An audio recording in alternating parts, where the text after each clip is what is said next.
Hello, good afternoon, or whenever you come across this. So today we're going to be getting back into the Occult Secrets of Vril by Robert Sepehr, and we're getting into chapter 4. All right, straight into it. Chapter 4. Founded in 1935, the Ahnenerbe was a scientific institute in the Third Reich dedicated to researching the archaeological, linguistic, genetic, and cultural history and origins of civilization during the Holocene, our current geological age. According to them, civilization stemmed from the Aryan survivors of the Pleistocene Ice Age.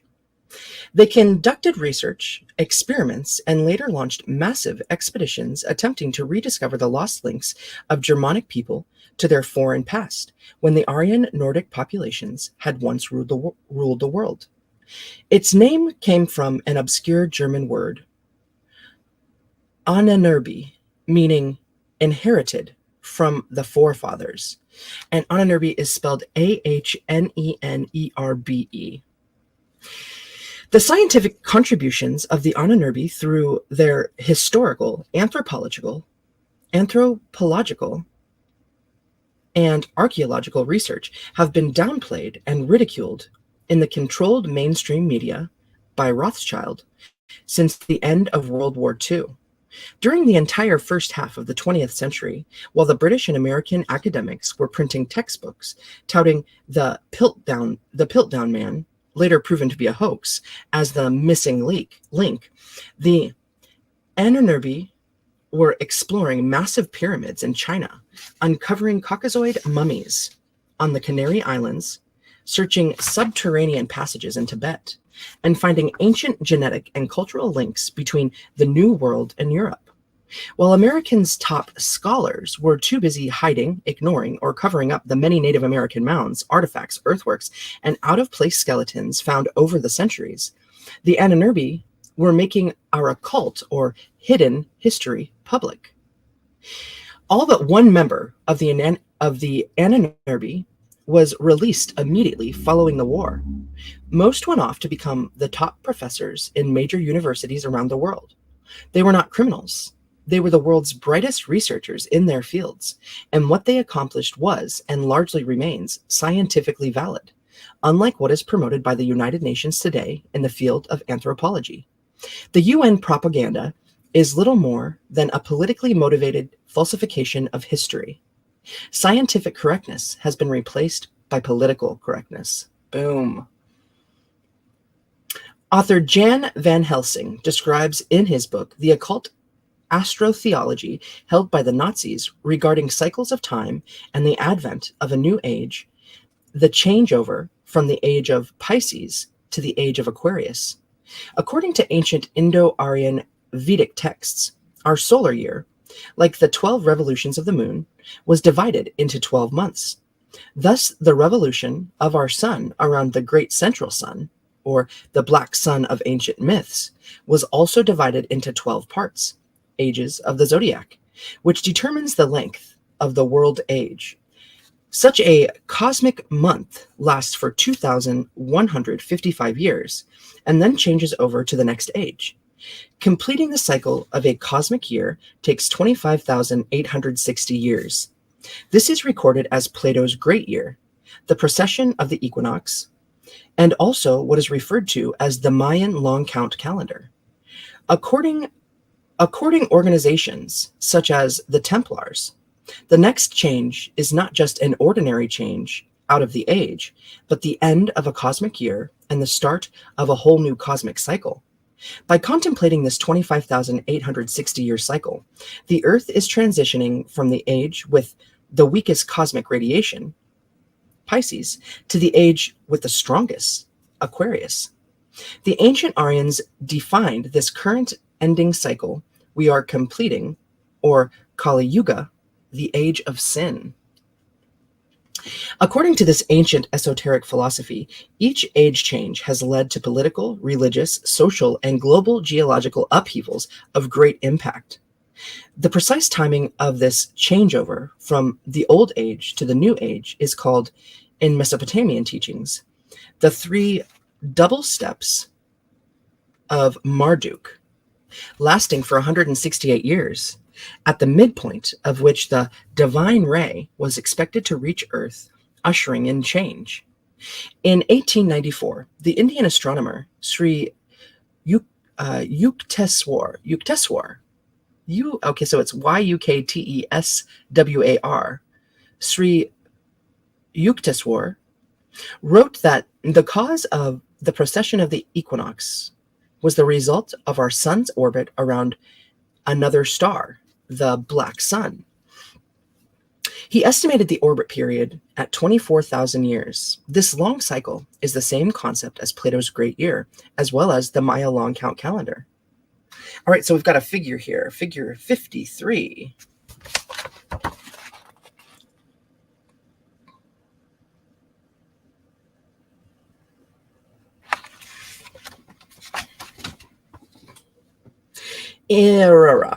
The fixed cross, consisting of the four constellations, has the same four signs regarded in the Christian belief as the four living creatures of the prophet Ezekiel.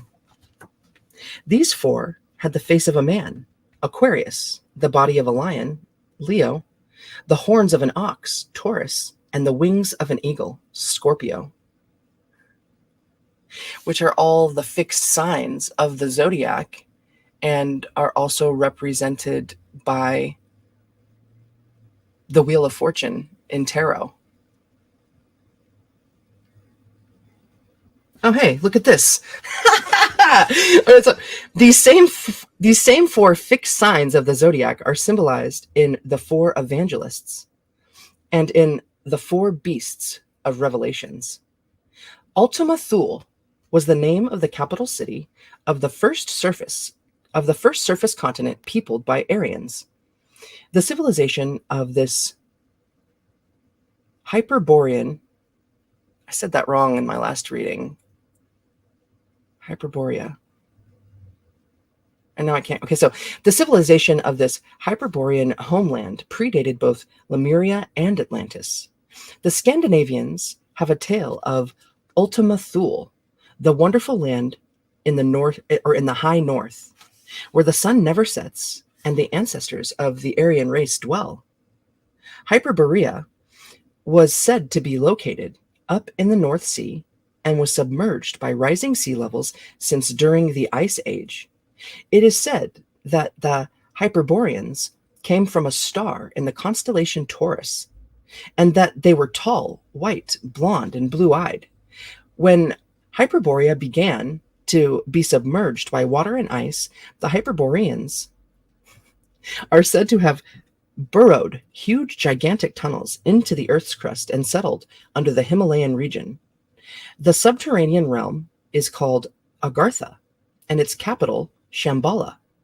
The ancient Persians call this land Ariana, the land of origin of the Aryans. I was just thinking how Arya from Game of Thrones, right? And how it also means song. Anyways, just some thoughts. Karl Haushofer claimed that Thule was actually called Atlantis, and that the surviving Thule Atlanteans were separated into two groups, a good one and an evil one. Those who called themselves after their oracle, Agartha, were the good and settled in the Himalayan region. The evil ones were the Shambhala, who wanted to subjugate humanity, and they went west. The symbol of Thule, according to Haushofer, was the swastika. He maintained that the fight between the people of Agartha and Shambhala had been going on for many millennia, carried over to the Holocene, which is the present geological age, from the Pleistocene, or the Ice Age, when the degraded Atlanteans tried to subjugate and enslave the rest of the civilized world, but were thwarted by the Atlanteans, as recorded by Plato. He saw in the Third Reich the Thule Gesellschaft, Agartha's representative continuing this ancient conflict against the representatives of Shambhala, the Freemason Zionists. Haushofer was convinced that the land below the Himalayas was the birthplace of the Aryans, which he claimed to have confirmed during his travels in Tibet and India. The head of this subterranean region, he learned, had a representative upon the Earth's surface, which was none other than the Dalai Lama. Tibetan lamas and the Dalai Lama personally processed to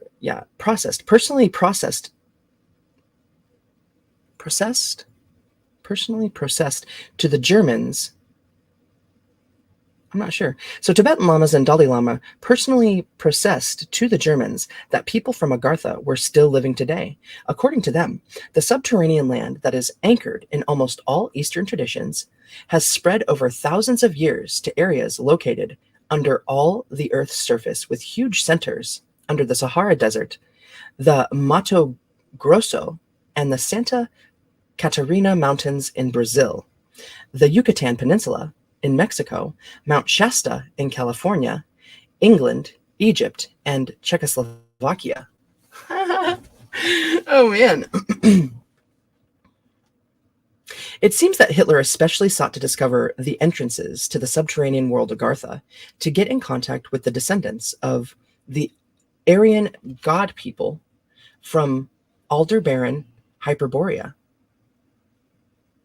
In the myths and traditions of the subterranean world, it is often said that the world's surface was yet to suffer a terrible world war, Third World War, which would,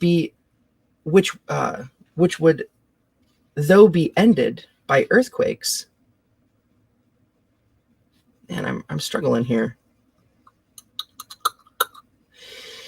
In the myths and traditions of the subterranean world, it is often said that the world's surface was yet to suffer a terrible world war, or Third World War, which would, though be ended by earthquakes, other natural disasters, and a switching of the poles, and the deaths therefrom of 2/3 of humanity.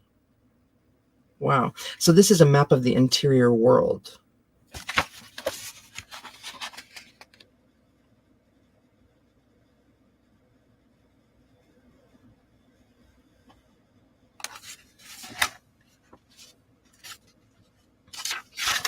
After this last war, the several races of the inner earth would reunite with the survivors on the surface, and that the 1,000-year golden age, or Aquarian age, would be rung in. Hitler wanted to build an outer Agartha, or Ariana, with the Aryan master race, and Germany should be its home. During the existence of the Third Reich, 2 large expeditions were sent by the SS to the Himalayas to find those entrances. Further expeditions searched in the Andes, the Mato Grosso Mountains, and in the north, and the Santa Catarina Mountains in the south of Brazil, in Czechoslovakia,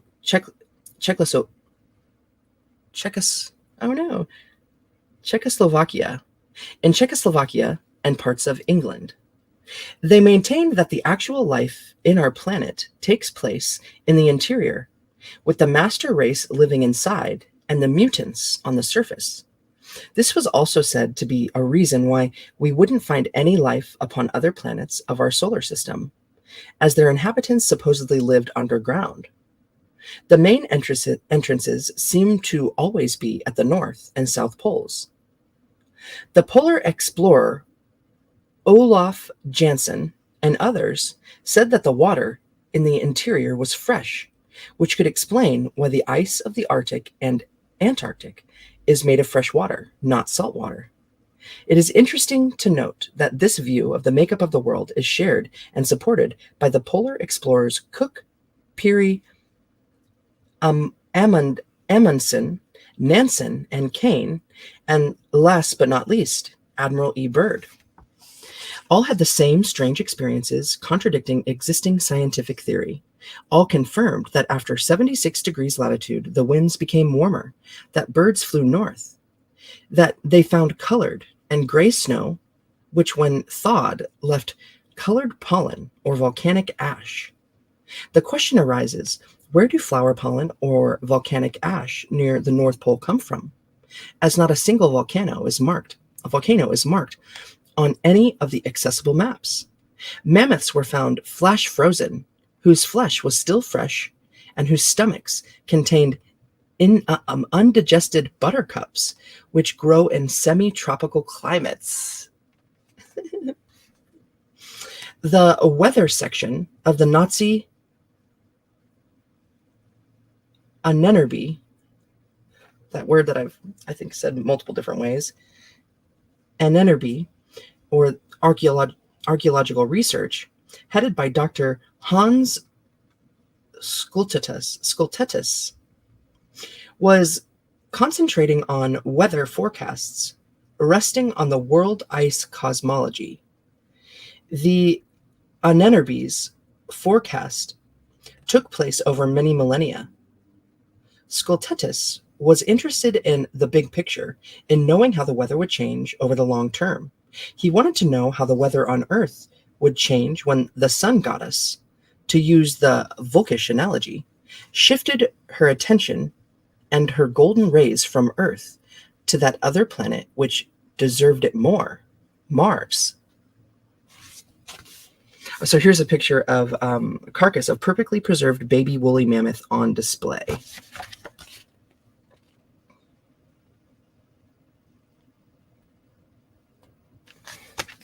Voi! Ananerbe. Thank you! Ananerbe.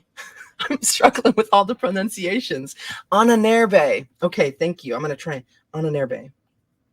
Dude, I appreciate you. So, the Nazis believed that the ice at the poles represents the Earth's original state, not its wintry death. The fire and ice theory held that it was the flood, not the ice, that signified the Earth's last days.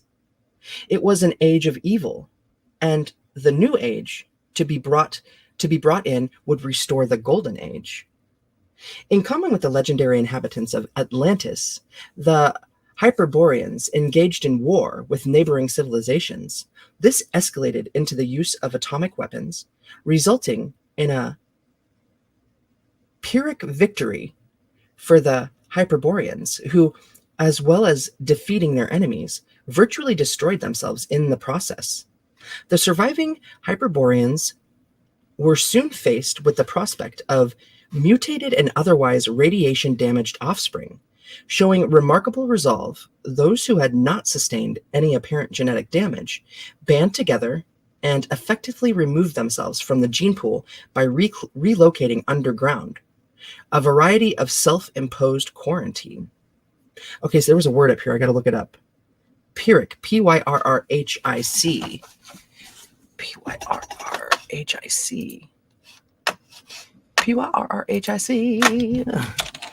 Pyrrhic definition.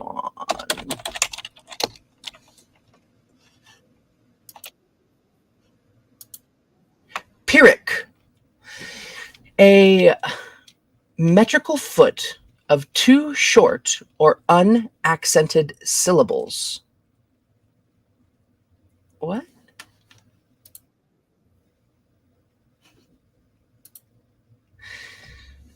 Or a word, early 17th century, via Latin from Greek. Pyrrhikios, Pyrrhic or foot. The meter, it means okay. The meter of a song accompanying a war dance named after Pyrrhikos, inventor of the dance.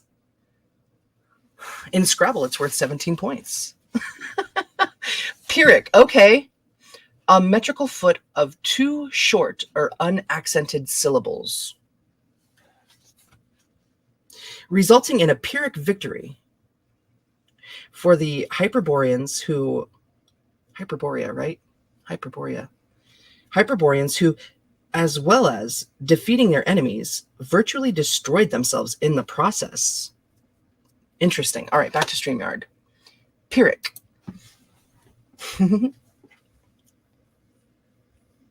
Ananerbe. Okay. On the surface, a branch of the descendants of this seminal Mother Aryan race were the Proto-Indo-Europeans, Iranians, who, like the ripples on a pond, spread out, colonizing various northern areas of the planet after the deluge, spreading their agricultural civilization and universally recognized swastika symbol. Scots, Basques, Scandinavians, Gaunches, Berbers, Icelanders, Ainu of Japan, Iranian and Indian ruling class, Chinese of the Gobi Desert, original Tibetans, pharaohs of Egypt, Proto-Greeks, the Hellenes, certain Native Americans, Mesoamerica, and South American tribes. The nobility that established and governed all of these civilizations were of Aryan origin. These disparate nationalities share linguistic patterns, have mythological similarities, and poses at least one common genetic trait, a large percentage of Rh negative blood types. According to the beliefs of the Thule Society, a blood characteristic of the Hyperboreans and their extraterrestrial associates. Other races and peoples who possess a rhesus monkey positive, did I say it right? I hope. A rhesus monkey positive blood type, over 80% of the world population, were considered to have gradually become racially impure. A rhesus monkey positive blood Rh plus was thought to be contaminated by generations of contact with the simian hybridized strands of human DNA. Lord Racer, welcome in. Good to see you.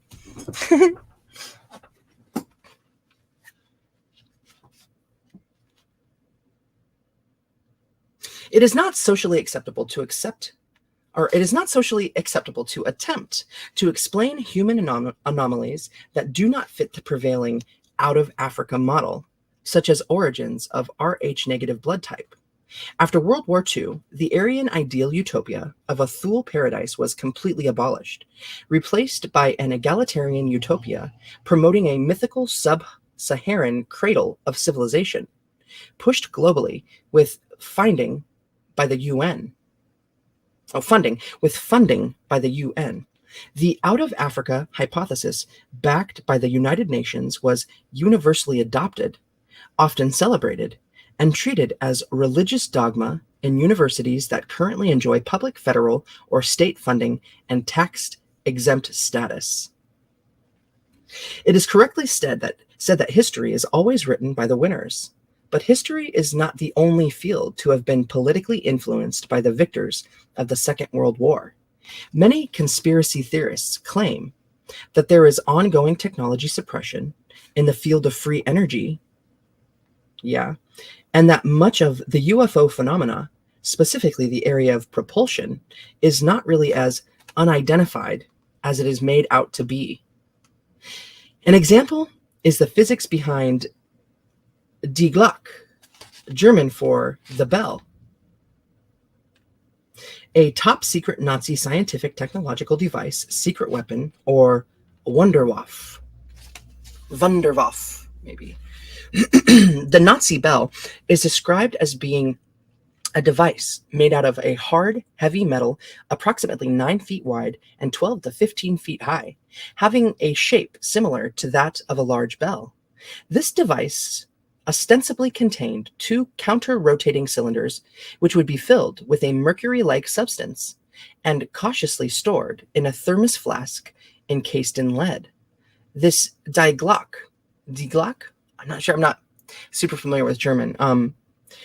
This Die Glock was further described as emitting strong radiation when activated, an effect that supposedly led to the death of several unnamed Nazi scientists and various plant and animal test subjects. The ruins of a concrete framework dubbed the Henge in the vicinity of the Wenceslas mine, which is 50 degrees, 37, 43 question mark, north, 16 degrees, 29, 40 question mark east. I'm pretty sure I butchered that, but at least I got the numbers right. May have once served as a test rig for an experiment in anti-gravity propulsion generated with Die Glock. Thank you, boy. Die Glock. Claims have been made by some that the device was considered so important to Hitler that he ordered 60 scientists killed that worked on the project just to guard the technology. Others have speculated that the Nazi bell was moved, along with other advanced saucer-type craft, to the U.S. as part of a deal made with SS General Hans Kammler, or possibly even ended up in Nazi-friendly South American country like Argentina.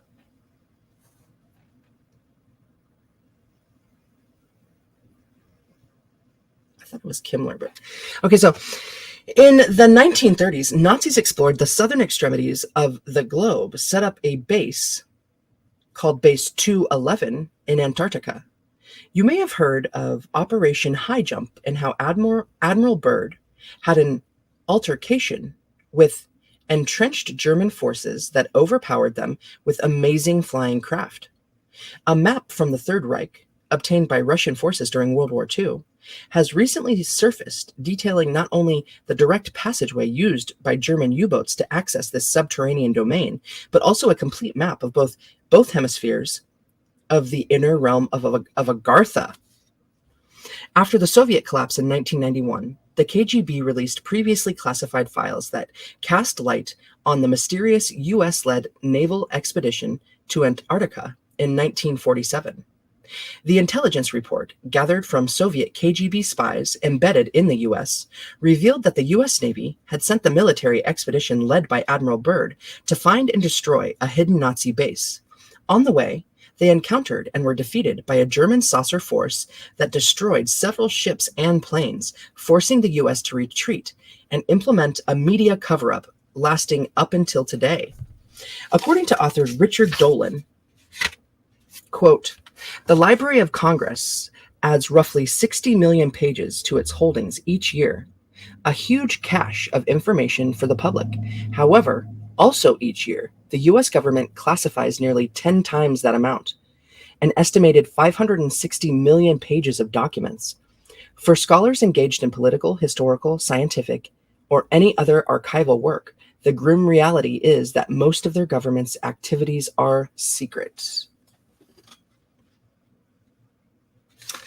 Chapter 5. It is correctly said that history is always written by the winners, but written history is not the only field to have been politically influenced by the victors of the Second World War. Many conspiracy theorists claim that there is ongoing technology suppression in the field of free energy, and that much of the UFO phenomenon, specifically the area of propulsion, is not really as unidentified as it is made out to be. An example is the physics behind Die Glock, German for the bell, a top-secret Nazi scientific technological device, secret weapon, or Wunderwaffe. So that is, I just read that, all of that. So the Nazi bell is described as being a device made out of a hard, heavy metal. Hey, we just read all of that. Like Argentina, 1930s, exploring the southern extremities of the blow set up base 211. 1991, the KGB. Officially called the U.S. Navy Antarctic Development Program. The naval component of Operation High Jump was comprised of 4,700 military personnel. I think that's where we left off. So yeah, defeated by a German saucer force that destroyed several ships and planes, forcing the U.S. to retreat and implement a media cover-up lasting until today. Is that where?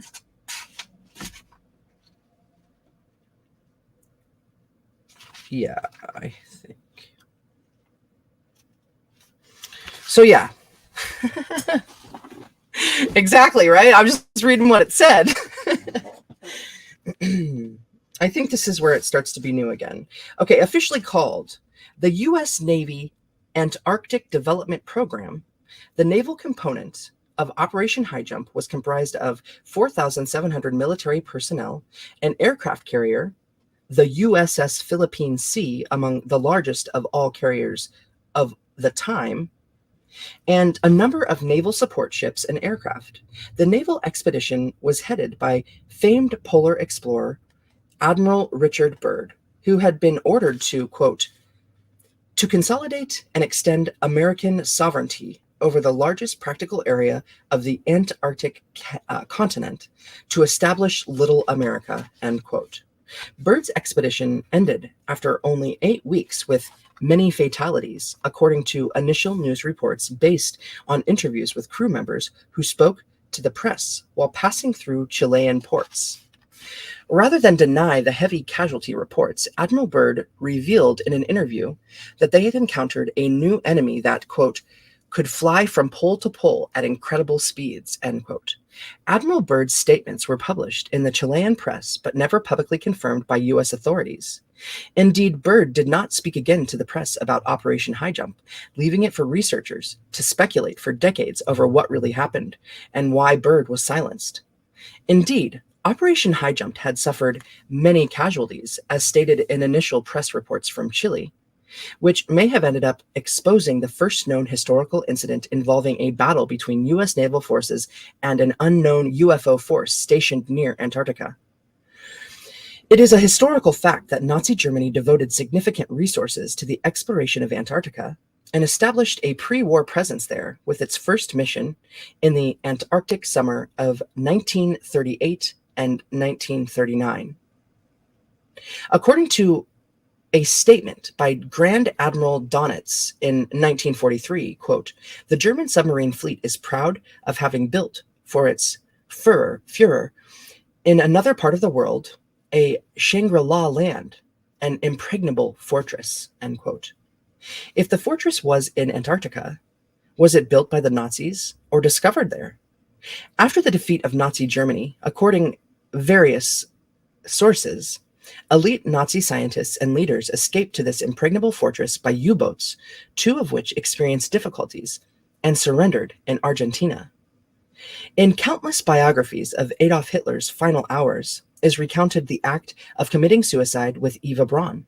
He supposedly took a cyanide pill and then shot himself on April 30th, 1945, as the Russians bombarded Berlin.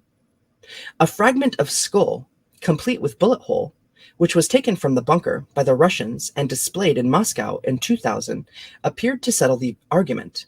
That is, until 2009, when it was genetically tested and shown to have belonged to a 40-year-old woman. According to Connecticut archaeologist and bone specialist Nick Bellatoni, it was clear from the outset that something was amiss. Quote, the bone seemed very thin. Male bone tends to be more robust, end quote, he said. End quote. And the sutures where the skull plates came together seemed to correspond to someone under 40, end quote. In April 1945, Hitler turned 56. 11. The only positive physical proof that Hitler had shot himself and suddenly been rendered worthless. Could the fallen German dictator Adolf Hitler have been among those Nazis who found refuge in South America? To most historians, the idea is preposterous, but the notion that Hitler had fled Europe did not seem preposterous at the time. Many Nazi officials found a warm welcome in Argentina, then led by Juan Perón, a dictator and admirer of Hitler. The Argentine government has still not declassified its files relating to Adolf Hitler, intensifying doubts regarding the official version of Hitler's death. If Hitler had committed suicide, then what could the Argentine files possibly contain that would be worth keeping secret 70 years later? All right, figure 22.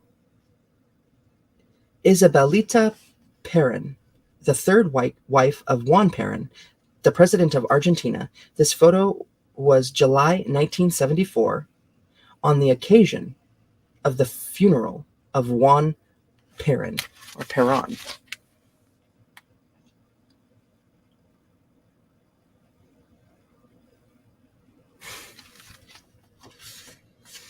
Chapter 6.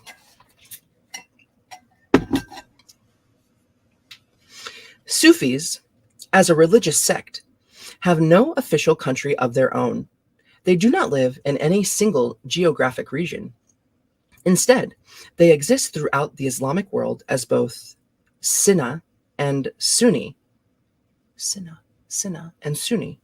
Sufis claim to represent the mystical or esoteric dimension of Islam, which seeks direct and personal knowledge and experience of God. This approach, in many ways, mirrors the mysticism of the Gnostics, as opposed to a strict acceptance of Scripture with obedience to the outward laws of orthodox practice. Muhammad, AD 750 to 632, the founder of the Islamic religion, was said by some of his followers to have members of his entourage as some of the earliest Sufi mystics. The use of henna in Islam is emphasized by some Muslims as sunnah, or a behavior learned from the example of Muhammad, which is encouraged but not obligatory. Strong henna traditions often appear in countries that were founded on ancient Aryan civilizations, such as Iran, Afghanistan, and India.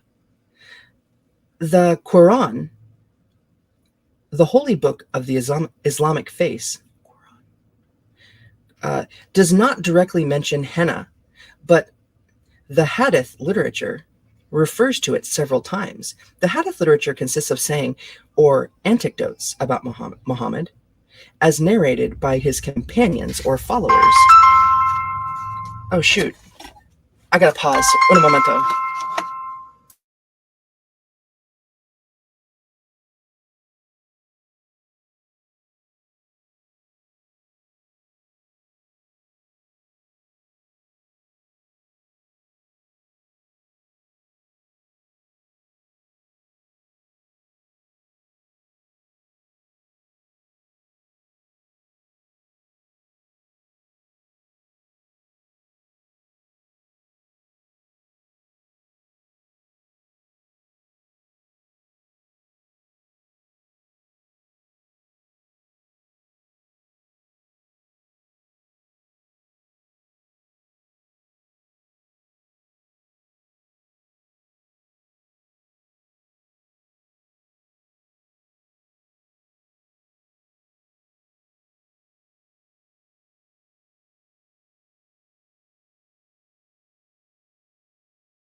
Okay, so my dad's getting heart surgery. It's scheduled. It's finally scheduled after all of these months. He's getting some stints in, and it's just been, yeah, the healthcare system. I'm really thankful we have some amazing doctors that are advocating for my folks. Anyways, woo, okay. Wow, okay. It's gonna happen. All right, everyone, prayers for my dad. Yeah, all will be well. This will help. Okay. All right. So chapter 6, right? Sufi mystics. Okay, so the use of henna. The use of henna in Islam is emphasized by some Muslims as sunnah, or a behavior learned from the example of Muhammad, which is encouraged but not obligatory.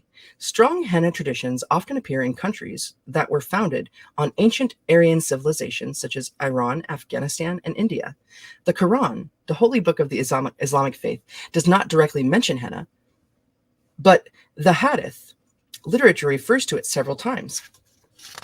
The Hadith literature consists of sayings or anecdotes about Muhammad, as narrated by his companions or followers, compiled mostly during the 8th and 9th centuries. It mentions henna over 20 times, including over 10 references to men, including Muhammad himself, using it to color their hair and beards. Muhammad started using red henna to dye his hair in his later years, as he was reported to have been naturally fair-haired, hair when he was young.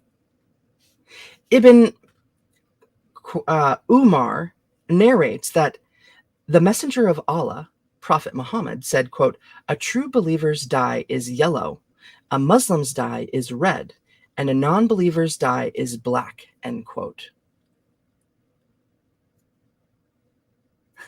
Okay, most academic authorities on the issue, who have found too oftentimes to be politically motivated, appear to agree that Muhammad was of a dark complexion and hair. However, anthropologist Henrik von Schwerin points out, quote, "Red hair is still honored amongst Muslims, as the Prophet Muhammad himself was reported to have red hair," end quote.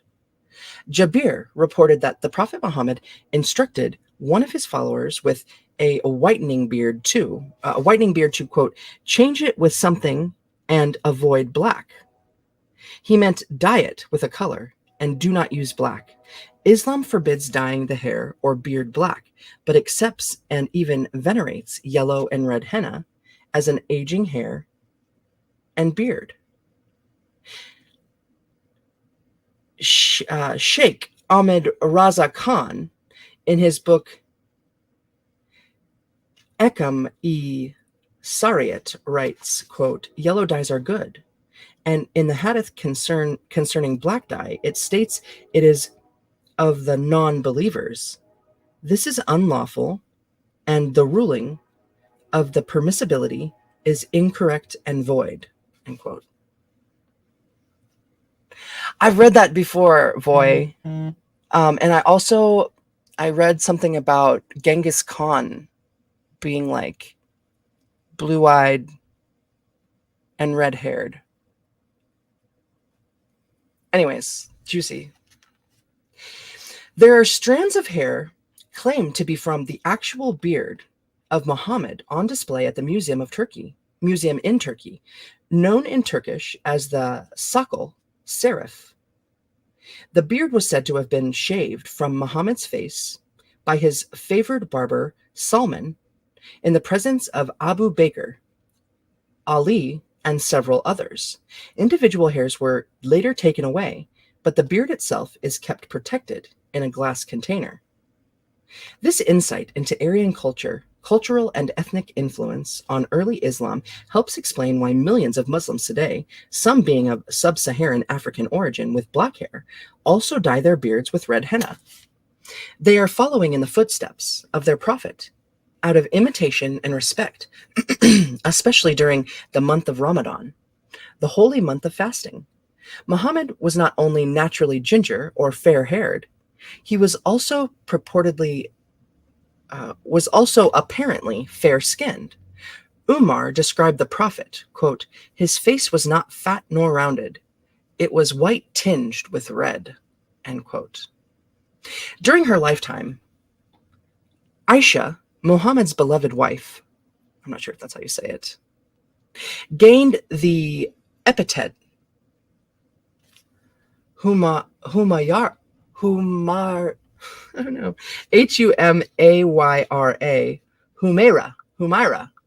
Humaira, a word which has been translated as light or reddish or fair, but whose meaning is most accurately rendered as blonde. She has become known to the Islamic peoples as Aisha the Blonde. Abu Bakr, Aisha's father, and thus the father-in-law of Muhammad, was the first caliph of Islam. He was said to be slenderly built and dyed his gray beard with red henna in his advanced age. Caliph Ali, AD 656 to 661, a first cousin and son-in-law of Muhammad, was also renowned for his blonde hair, as were his descendants, who founded the Shiite branch of Islam. These physical features, which characterized a true descendant of Muhammad, have steadily been visibly lost due to admixture with darker ethnic complexions. There clearly appears to have been an Aryan element amongst the leadership of the Arabic peoples from the very earliest times. The esoteric interpretation of the Quran, also called Ta'wil, is the allegorical interpretation or the quest for its hidden or occult inner meanings. Initially used as a synonym of conventional interpretation, it came to mean a process of discerning its most fundamental understandings. The esoteric interpretations do not usually contradict the conventional exoteric interpretations. Instead, they discuss the deepest, often secret, hidden, and withheld inner levels of spiritual attainment. Sufis practice ancient alchemical techniques, developed long before Islam, which were incorporated into the Islamic faith as mysteries to allow initiated individuals to develop spiritual realization and then in turn to teach them to others. Sufis often use music as a means to pray and connect with God, which members achieve by members entering into a group meditative altered state. Although some traditional Islamic leadership frown upon this musical expression, Sufi musical performances, including chanting, dancing, and meditation, aim to lead followers to the subjective experience of annihilation of the ego and the merging with the higher divine self to commune with God directly. This tradition teaches that the ideal state of self-realization is through subsistence, where the mystic is conscious of both a universal unity and, to a lesser degree, of his own individual identity. The goal is to experience a connection to divinity within oneself. What is most essential to Sufism, is it Sufism or just Sufism? It's Sufism. What is most essential to Sufism cannot be learned intellectually. One can only reach it through personal experience and inward transformation. The Sufi philosopher Ibn Arabi once said that, quote, "When my beloved appears, with what eye do I see him?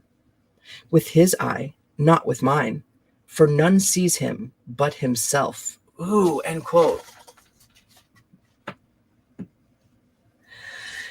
It is said that through the heat, or it is said that through the heart, divinity is most accessible, and according to the mystics, altered states of higher consciousness, psychologically described as an altered trance state, are ritualistically entered into in an effort to embrace and experience this spiritual union. Eventually, the Sufis gathered and aggregated Okay, yeah.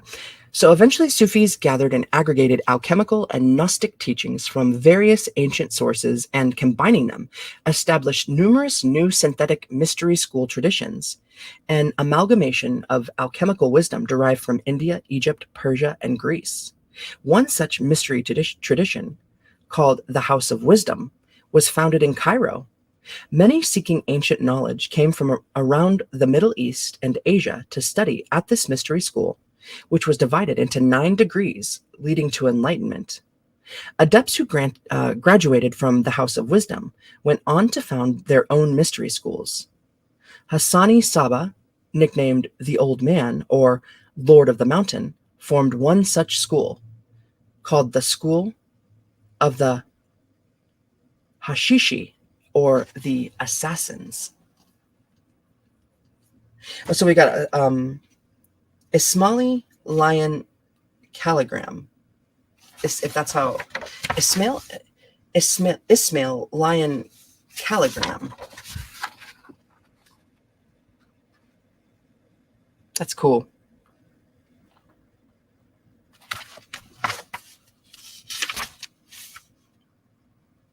Chapter 7: Archaeological remains of the Alamut Fortress in Iran.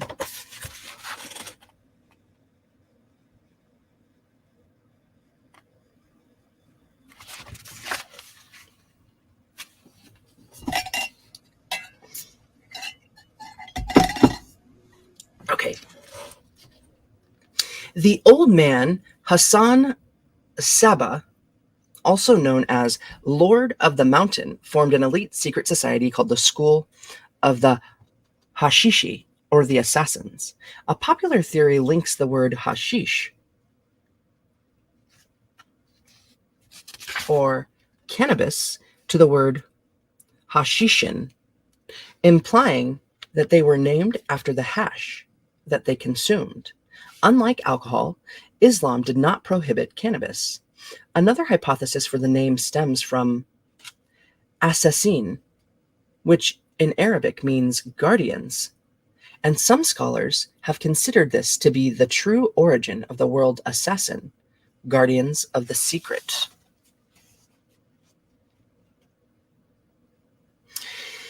In Persia, modern Iran, from the highest recesses, 2,163 meters above sea level of the 1,000-year-old impenetrable mountain fortress of Alamut, meaning eagle's nest, Saba, the Lord of the Mountain, directed a covert brotherhood of fearless hashish smoking warriors who were completely dedicated to his undisclosed cause, willing to carry out his every order, and if necessary, die for him willingly and without hesitation. Benjamin of Tudela said, quote, "He is their elder, and upon his command all of the men of the mountain come out or go in. They are believers of the word of their elder, and everyone everywhere fears them, because they even kill kings." End quote. Born in the Persian city of Qom, which is Qom, in the 1050s, Hassani Saba preached absolute devotion to a transcendental God. The family who raised him were from a Shika, or a Shia, which is SHI apostrophe AH, a Shia sect known as the Twelvers. The term Twelver refers to its adherents' belief in 12 divinely ordained leaders, known as the 12 Imams, or Imams, IMAMS. And in the Mahdi, or guarded one, who will return as the Redeemer of Islam and who will rule the world, ridding it of evil. People of the Twelver faith form majorities or significant minorities in Iran, Iraq, Azerbaijan, Azerbaijan, Bahrain, Lebanon, Kuwait, India, Bangladesh, Pakistan, Afghanistan, Qatar, United Arab Emirates, Saudi Arabia, Oman, Yemen, Egypt, and Uzbekistan. Alevis in Turkey and Albanian, based on Sufi elements of the Bektashi order, and Alawis in Syria also share belief in the 12 Imams. There is also a branch of Shia Islam whose adherents are known as Seveners. They differ from the Twelvers in the identity of their appointed spiritual successor, Imam, who possesses special political authority over their community. The Bektashi Sufi order shared the esoteric belief in the 12 Imams, and was very influential and widespread in the Ottoman Empire, having numerous lodges scattered throughout Anatolia. They kept their core belief secret from outsiders and non-initiated Muslims. Hassani Saba was well versed in these same core inner alchemical secrets. Within this mountain fortress of Alamut, Lord Saba built the legendary Garden of Earthly Delights, which would play an important role in the initiation rites of the assassins. The garden lay peacefully secluded in the beautiful valley nestled between two high mountains. Here he had important exotic plants, birds that few had ever seen before, and unusual animals from all over the world.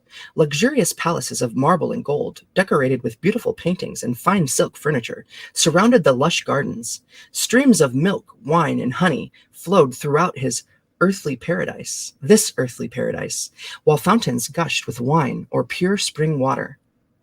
Lord Saba gave his initiates spiked food and drink, and after the powerful potion of opium and hashish knocked them out, they would be carried into the sacred garden while in a deep sleep. When an initiate awoke from his slumber, a host of young, beautiful Horus, or virgins, would greet him, singing and dancing and playing lovely flutes and other instruments for him. As Robert Anton Wilson describes it, quote, "Welcome to paradise," they sang, as the awakening initiate gazed about in wonder. "By the magic of the holy Lord Hassan, you have entered paradise while still alive." And they fed him exotic imported paradise fruit, far sweeter and stranger than the local fruit he had known before, and they showed him the animals of paradise, imported from as far away as Japan, in some cases, creatures far more remarkable than those ordinarily seen in their local region, end quote. The initiate would be covertly fed more hashish and opium during the experience to ensure the maximum effect of his psyche. Then, as the young man sat entranced by the beauty and wonder of heaven, as described by Robert Anton Wilson, quote, "The Auris, or young virgins," it's Houras, young virgins, finished the dance, and nude and splendid as they were, rushed forward in a bunch like flowers cast before the wind. And some fell at the candidate's feet and kissed his ankles. Some kissed knees or thighs. One sucked raptly at his penis. Others kissed the chest and arms and belly, and few kissed eyes and mouth and ears. And as he was smothered in this hashish intensified avalanche of love, the lady working on his penis sucked, and he climaxed in her mouth, quote, "as softly and slowly and blissfully as a single snowflake falling," end quote. Well, that's graphic. I'm gonna have to mark that in my stream.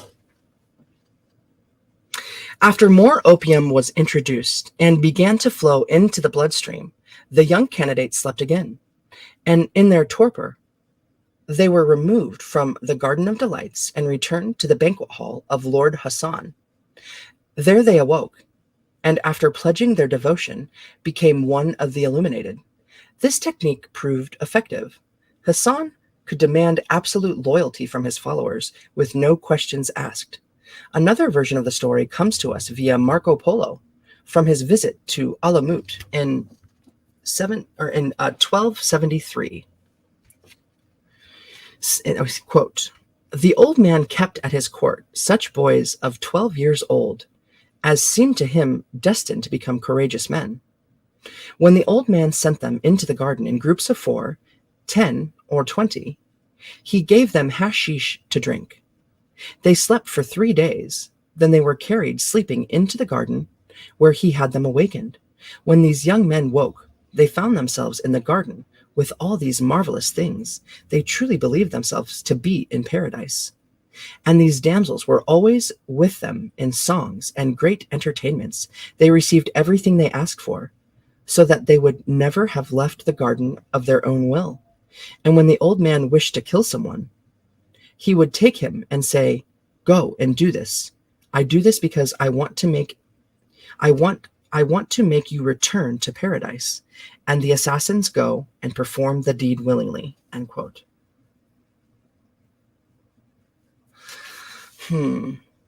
Hey, goddess. Oh my gosh, good to see you. Welcome in.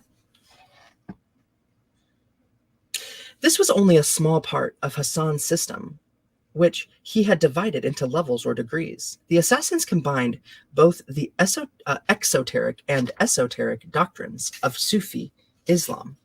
Saba was a noted alchemist, so part of the curriculum for future assassins involved mastering occult methods for reaching higher planes of consciousness.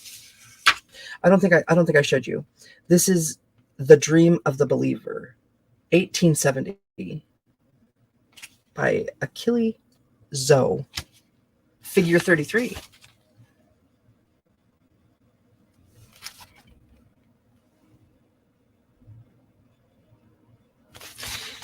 And then we're here, and this is Depiction of Hassan, Saba at Alamut.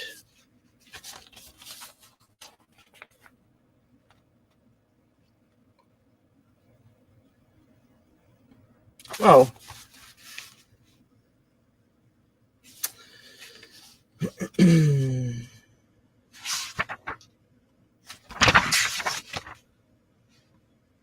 So Saba was a noted alchemist, so part of the curriculum for future assassins involved mastering occult methods for reaching higher planes of consciousness. Of course, they also learned how properly to kill a man with poison or a dagger. Initiates learned multiple languages, as well as the dress and manners of merchants, monks, and soldiers. Moreover, they learned to fake the beliefs and devotions of every major religion. In this way, an assassin could pretend to be anyone from a well-to-do merchant to a Sufi mystic, a Christian, or a common soldier. The assassins persisted for over 100 years after Saba's death, but Halaku Khan, son of Genghis Khan, finally sieged and conquered Alamut in 1256. Saba's chief minister was ordered to write a complete history of the assassins based on records in the Alamut library, and this is work supplies most of the historical data about the order. That's what it says. During the Crusades, the assassins fought both for and against the Crusaders, likely whichever suited their agenda. As a result of the contact, the Crusaders brought back to Europe the assassin's system, which numerous secret societies in the West would adopt or mimic. The Knights Templars, the Society of Jesus, the Priory de Sion, the Freemasons, the Rosicrucians, etc., all owe their organizational efficiency to the old man Hassan. In fact, the Illuminati had their origins in the mystical aspect of the assassin order, although most equate the Illuminati with the Bavarian Illuminati, a revised version of the assassin system. Even our modern assassination cults, FBI, CIA, Mossad, Mossad, etc., have incorporated many of the assassin's techniques into their methodologies. in a CIA training manual titled Study of Assassination, contains traces of the assassin influence throughout. The document even mentions Hassan Saba by name. The Mossad former motto also happens to be, "By way of deception, thou shalt do war." Boom. Another Sufi sect that are part of the mystery tradition are the Yezidis. Yezidis? Yezidis. They currently occupy a small territory of northern Iraq and claim they can trace their history back 6,000 years. 6,000. Many millennia before Islam, contributing to the Sumerian, Babylonian, and Assyrian civilizations. The Yezidis are mystics who practice a synthetic mystery school which, at the time of the Knights Templars, had settlements in Syria and may have interacted with and influenced the Templars. The Knights Templar learned how to create a mystery school from these Sufi cults. When the Knights Templars arrived in the Middle East, the Sufis had already established numerous mystery schools, which were a synthesis of those in the ancient world. The Templars created their own synthetic mystery school known as the Holy Grail Mystery School. They wove into this mystery school much of the alchemical wisdom they had learned from the various Sufi traditions, as well as esoteric wisdom from the Kabbalah and both the Greek and Egyptian mystery schools. Baron Rudolf von Sabotendorf founded the Thule Gesellschaft, an occult organization that would eventually have strong ties to the Nazis. However, left for Turkey when the organization was adopted by Hitler's regime, making it political. In his book, originally published in Germany in 1924, Secret Practices of the Sufi Freemasons, the Islamic Teachings at the Heart of Alchemy. Well, that's a book I want to read. He purports to deliver inner Masonic practices from the Bektashi order of Sufis. The book is mainly an esoteric interpretation of Masonic hand signs, but it includes the abbreviated letters found at the beginnings of some of the Quran's chapters, Arabic letter mysticism, and vowel chanting. He claims that the basic idea of this sect is that God reveals himself in the word, which is made up of sounds or letters with accompanying numerical values. These are made manifest in the human body through certain exercises that he claims make up the essential components at the heart of alchemy.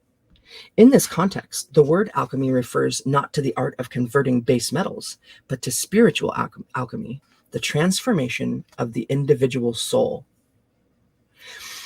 The almost Qigong-like exercises Sabotendorf presents make up a lengthy initiatory routine based around Bektashi internal alchemy.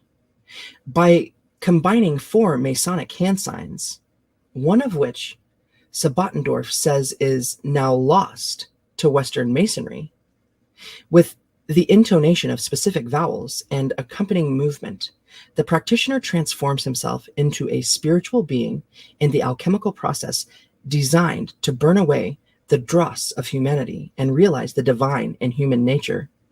In the words of von Sabotendorf, quote, "These exercises are characterized by the use of the 3 signs or recognition employed by modern Freemasons: sign, grip, and word. Except these are not signs of recognition, not mere symbols in the best case, but rather magical operations designed to induct the finer radiation of the primordial power, to incorporate them into the body, and thereby make the body more spiritual, to give the balance of power to the spirit over the body." End quote.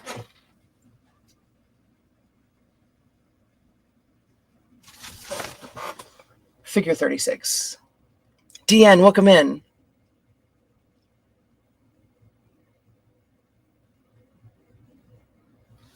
Mudras. He explains that these practices are Rosicrucian and that Oriental Freemasonry preserved much of the ancient doctrines of wisdom, which modern Freemasonry has forgotten. Quote, modern Freemasonry, which since the Constitution of 1717 was developed into worldwide Freemasonry, both is and is not the continuation of the old Freemasonry of the Middle Ages. It is so as far as outward appearances are concerned, but as it concerns the nature and content of the teaching, it has entirely abandoned the ways of ancient Masonry. End quote. Perhaps the most interesting feature of this Masonic Qigong is that Sebettendorf claims that, if taken seriously and performed with due diligence and faith, it is risk-free, even if you might feel like you wasted some time. And that said, the entire practice can take over a year. Oh, excuse me. Australian. That said, the entire practice can take over a year, although it requires relatively little amount of time each day to perform. The ancient formulas are thought to incorporate spiritual power into the body and to transform the soul from its base state into a noble, godlike state, the magnum opus of the medieval alchemists. The Knights Templar adopted these inner alchemy techniques, and the European Freemasons preserved them. Still part of the Masonic mysteries, these Sufi spiritual practices have the goal of transforming the practitioner along the lines of Masonic moral allegory. But where did the Sufis learn? This is a picture of golden rhyton and necklace of swastikas found in northern Iran, 1st millennium BC.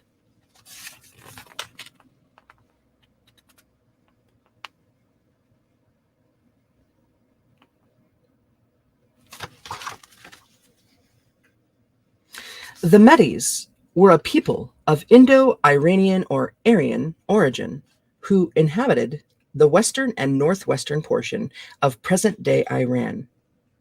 By the 6th century BC, prior to the Persian invasion, the Medes had established an empire that stretched from Iran, the modern-day Republic of Azerbaijan, which I should know how to say, but it's eluding me, to Central Asia and Afghanistan.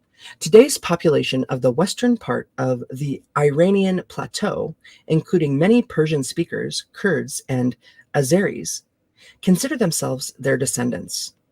Apart from a few personal names, the original Aryan language of the Medes is almost entirely unknown, but it was most likely similar to the Avestan and Scythian languages, Proto-Indo-European and Iranian.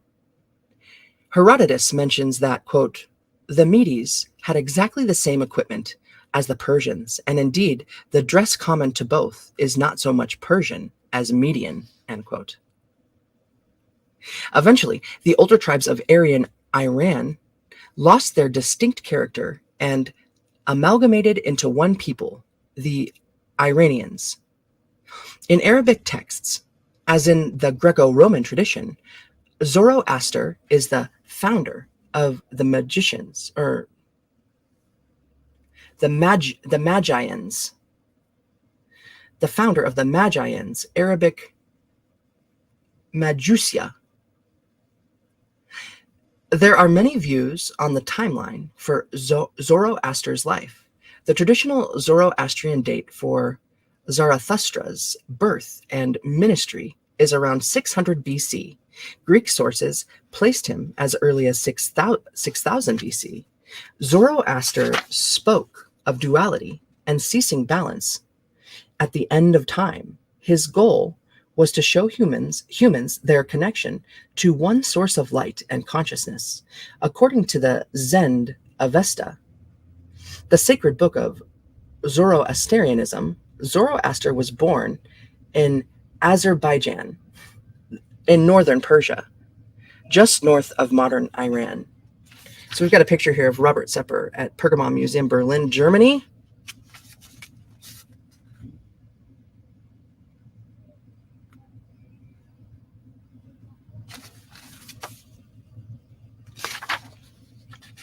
And then we have a Persian bas relief from Persepolis.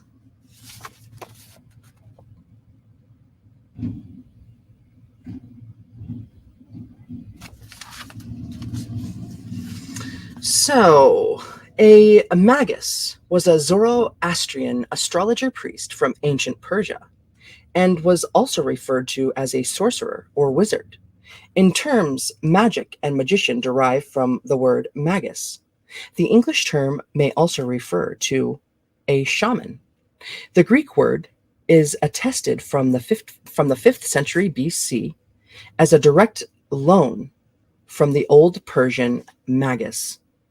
Professor of Chinese at the University of Pennsylvania, Victor H. Mayer, provides archaeological and linguistic evidence suggesting that the Chinese wu, or a shaman, witch, wizard, magician, was also a loan word from the Old Persian magus, or magician, or magi, or magi. Quote, the recent discovery at an early Chow site of 2 figurines with unmistakably Caucasoid or Europoid feature is startling prima facie evidence. Bollocks. It's got to be on 2 lines, doesn't it? But I don't know how to say it. Prima facie, Facie, evidence of East-West interaction during the first half of the first millennium before the current era. It is especially interesting that one of the figurines bears on the top of his head the clearly incised graph, a cross with potence, which identifies him as a wu, or shaman, wizard, witch, or magician. The Aryan or Indo-European root appears to... Oh, that was the end of the quote. So then, the Aryan or Indo-European root appears to have expressed power or ability. This meaning continued, i.e. the Greek mechos, see mechanics, in the Germanic magen, English may, and then it says max, which is magts, English might, the expression might and magic. The original significance of the name for the Median priests thus seems to have been the powerful.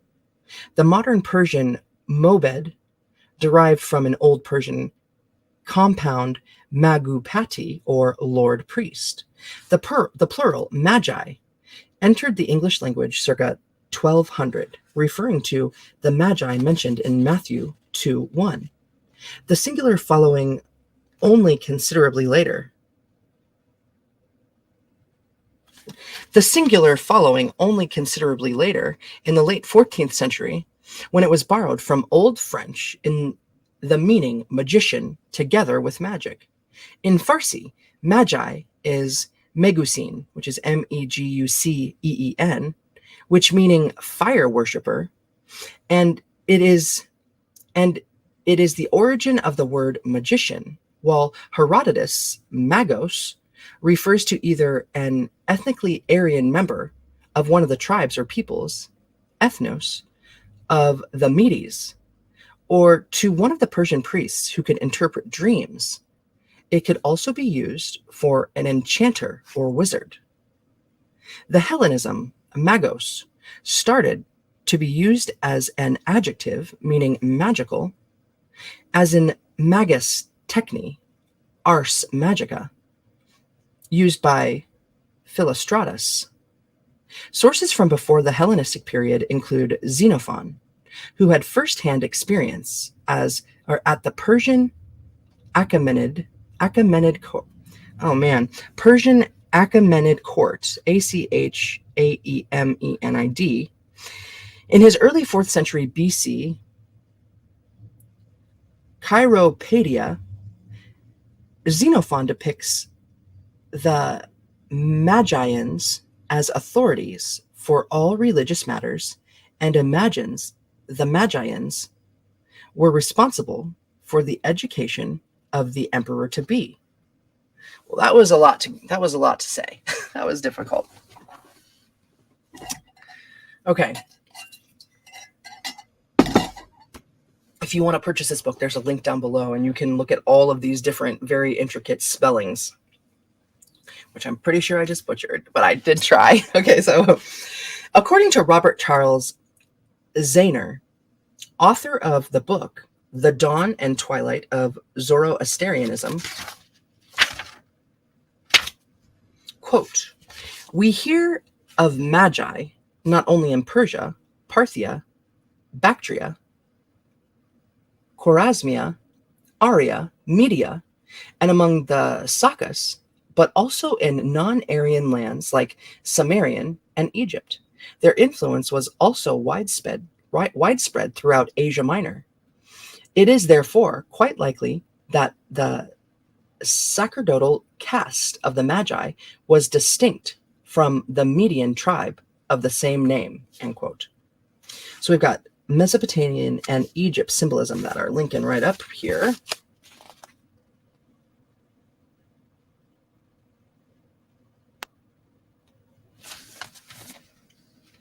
William Wynne Westcott was an English coroner, ceremonial magician, theosophist, and Freemason who was extremely influential in the latter part of the 19th century. He was a supreme magus, or chief, of the Rosicrucian Society of England, and went on to co-found the Golden Dawn. An expert in Kabbalah, Westcott's book, The Occult Power of Numbers, explains that, quote, "The followers of Pythagoras referred every object, planet, man, idea, and essence to some number or other, in a way which to most moderns must seem curious and mystical in the highest degree. The numerals of Pythagoras," says Porphyry, who lived about 300 AD, "were hieroglyphic symbols, by means whereof he explained all ideas concerning the nature of things. At the same time, numeric method of explaining the secrets of nature is once again being insisted upon in the new revelation of the secret doctrine by H.P. Blavatsky. Numbers are the key to the ancient views of cosmogony. In its broad sense, spiritually as well as physically considered, to the evolution of the present human race, all systems of religious mysticism are based upon numerals. The sacredness of numbers begins with the great first clause, the one, and ends only with the naught, or zero, symbol of the infinite and boundless universe," end quote. The enlightened magi of every age have been able to pass down their occult Gnostic knowledge, or divine wisdom, or Sophia, despite political persecution, by using the language of numbers, which is at the core of the alchemical mysteries. St. Augustine, an early Christian theologian and philosopher, stated that, quote, "Numbers are the thoughts of God. The divine wisdom is reflected in the numbers impressed on all things. The construction of the physical and moral world alike is based on eternal numbers," end quote.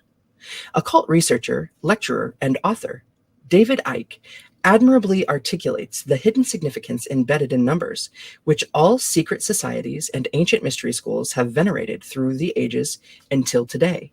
In Icke's words, quote, "The number codes have even deeper meanings than the more obvious ones of days, months, and the zodiac. Numbers also represent vibrational frequencies. Every frequency resonates to a certain number, color, and sound.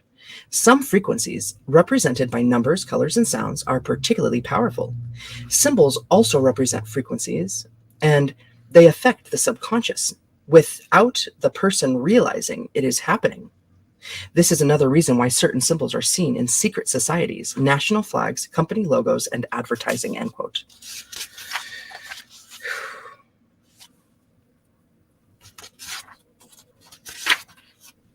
In his book, The Atlantis Encyclopedia, author Frank Joseph turns to Plato in search of an explanation for the deeper meaning held in symbols and numbers, such as the pentagram and hexagram, the 5 and 6-pointed star respectively.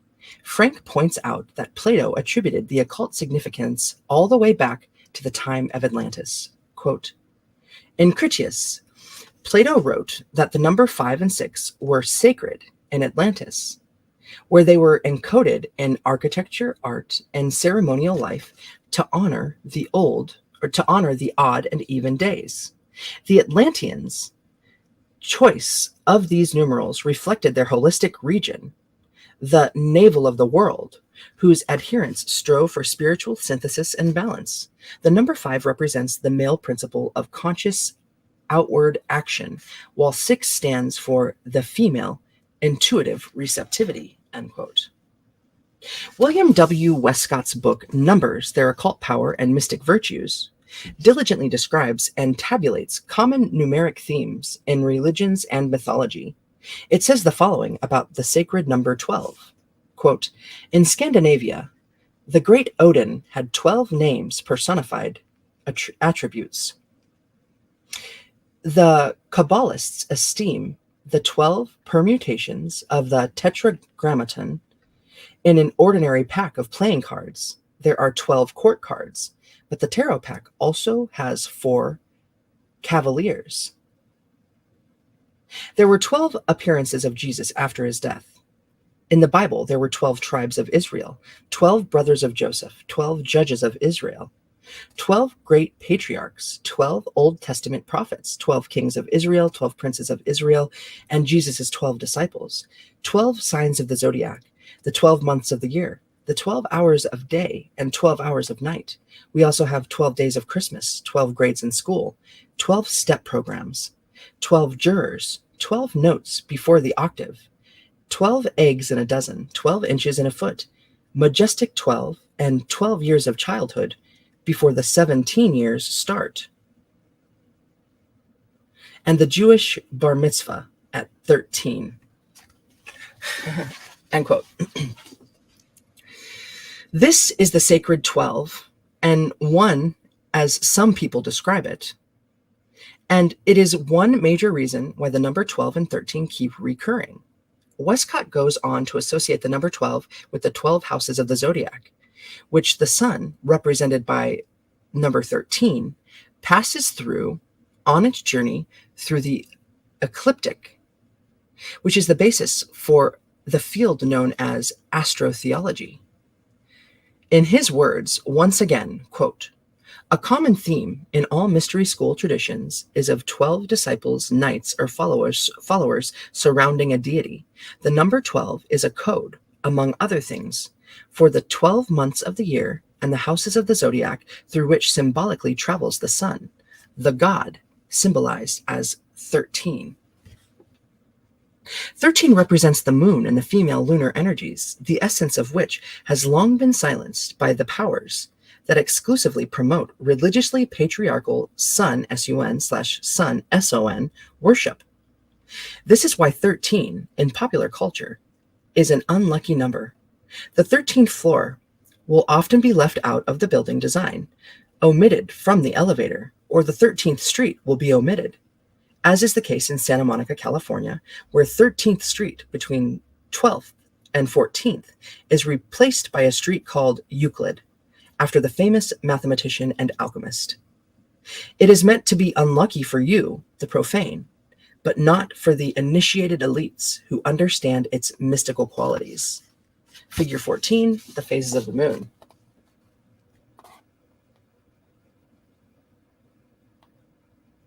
"13. Right, tomorrow is the new moon. And we have like a super eclipse.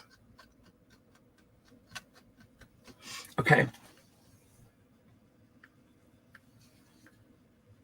Which I actually think then that like technically it's tonight when it's at its blackest. Once it turns to midnight, then it's technically the 9th. Anyways, author Elizabeth Van Buren gives another Kabbalistic example of the sacred respect and reverence for numbers. Quote, the rabbis of old believed that through the uses and permutations of the number 5 and 6 and 10, the sum of which is 21, or 3 times 7, my favorite multiplication table, again the Trinity and the septenary total knowledge of the universe could be gained, end quote. According to Herodotus, the Magi were not simply the sacred Kabbalists and the Gnostic priest caste of the Medes. They helped to organize Persian society after the fall of Assyria and Babylon. This is a figure of Robert Sepehr at Ishtar Gate, Pergamon Museum, Berlin, Germany.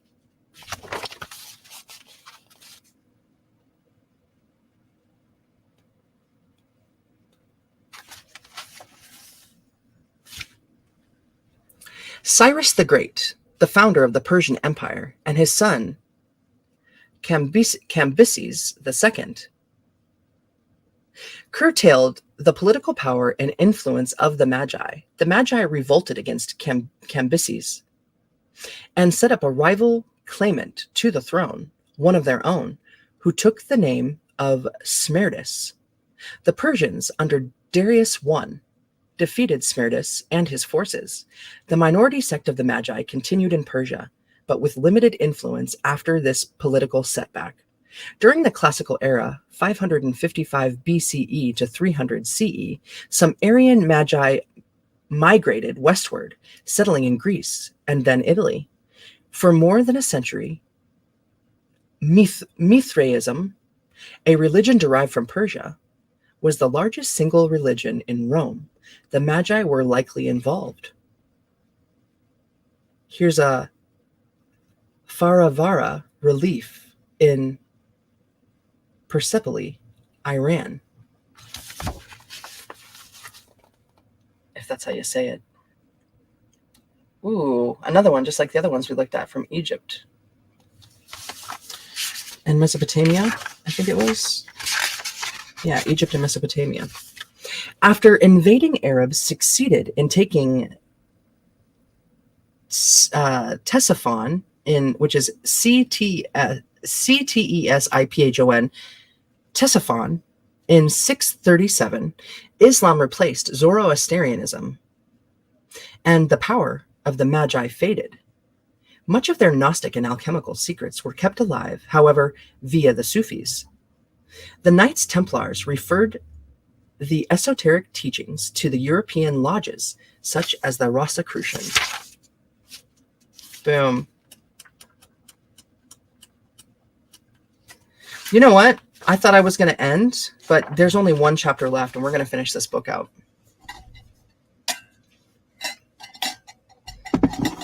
Chapter 8. The definition of gnosis and its proper context as it was used in ancient times is a feminine Greek noun, which literally means knowledge. In the Hellenistic era, the term became associated with the mystery cults and was used to describe an intuitive wisdom, as opposed to a common, externally derived intellectual knowledge.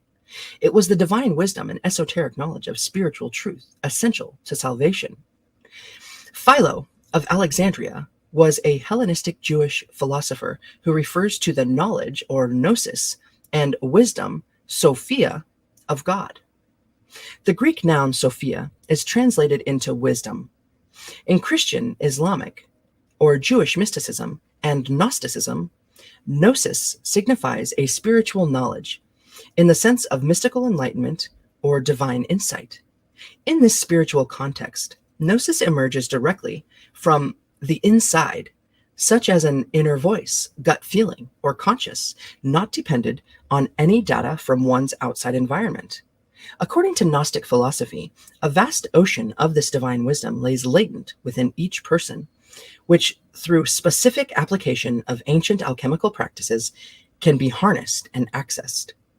The process of this inner alchemy may employ certain natural substances and special disciplines to purify and transform the physical body, as well as the mind and soul.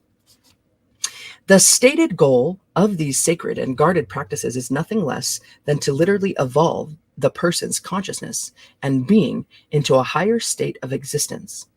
This would include the attainment of certain mystical abilities, such as clairvoyance, heightened intuition, astral vision, etc. The Knights Templar likely acquired their secrets of gnosis, internal alchemy, and the Kabbalah from several different sources during the nearly 200 years in the Middle East. Though the true origin of the Kabbalah is in dispute, in his book, The Secret Teachings of All Ages, the respected scholar of the occult, Manly P. Hall, says, quote, "While the greatest minds of the Jewish and Christian worlds have realized that the Bible is a book of allegories, few seem to have taken the trouble to investigate its symbols and parables. When Moses instituted his mysteries, he is said to have gotten to a chosen few initiates certain oral teachings. He is said to have given to a chosen few initiates certain oral teachings which could never be written, but were to be preserved from one generation to the next by word-of-mouth transmission. Those instructions were in the form of philosophical keys, by means of which the allegories were made to reveal their hidden significance. These mystic keys to their sacred writings were called by the Jews the Kabbalah." End quote.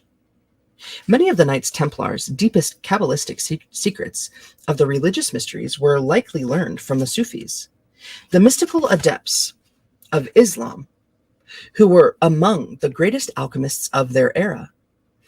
The Sufis had acquired and retained much of their ancient alchemical traditions, including the Kabbalah, from traveling throughout Persia, Iran, Turkey, and the rest of the Muslim Empire, which once stretched from Spain to India.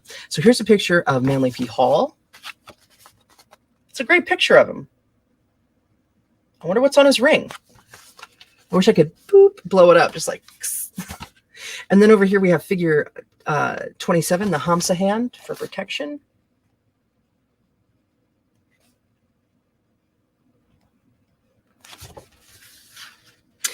The Templars also received their guarded teachings from lineages of Gnostic masters that claim to have descended directly from the time of Jesus. There are said to be two lineages or churches which were established after the crucifixion. One lineage was founded upon St. Peter, and it became the Catholic Church. The other lineage was founded upon Mary Magdalene, becoming the Gnostic lineage in Christianity.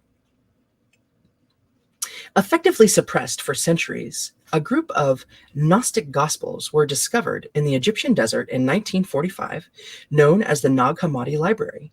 The collection of 13 ancient codices containing over 50 texts have been slowly translated in the years since they were first uncovered. This immensely important discovery includes texts once thought to have been entirely destroyed during the early Christian struggle to define orthodoxy.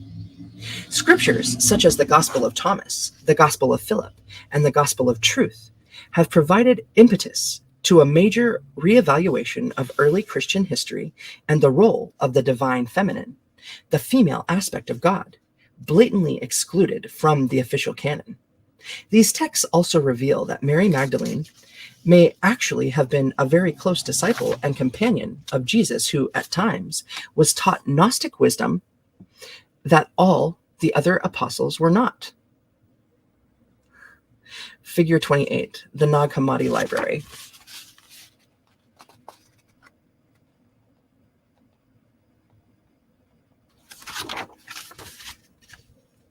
The Templars clearly had very special relationship with Mary Magdalene, and in fact venerated her as one of their patroness. While in areas of the Middle East, especially around Phoenicia, the early Templars were exposed to interpretations about Mary that was not being taught publicly in Europe. They learned that she had been a very prominent member of a lineage of ancient adepts passed down until the time of the Crusade, when the Templars are said to have become its guardian. The core teaching of the Gnostic Church is said to be about accessing the intuitive wisdom that lays latent within all people. The Templars recognized Mary as an incarnation of both the goddess Sophia and of Venus, the goddess of love.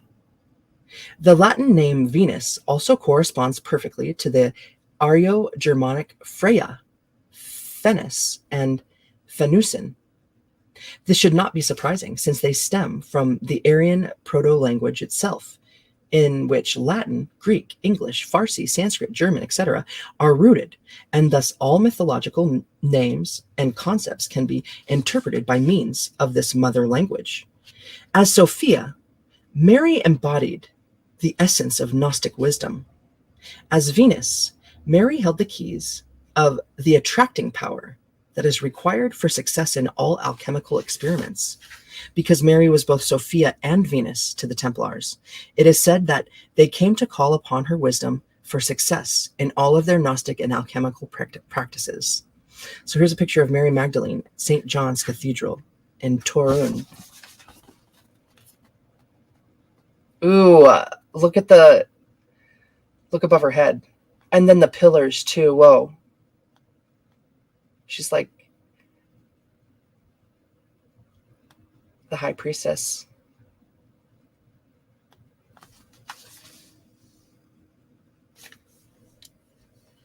The Templars practiced sex magic, and the goddess represented this method of attracting divine wisdom.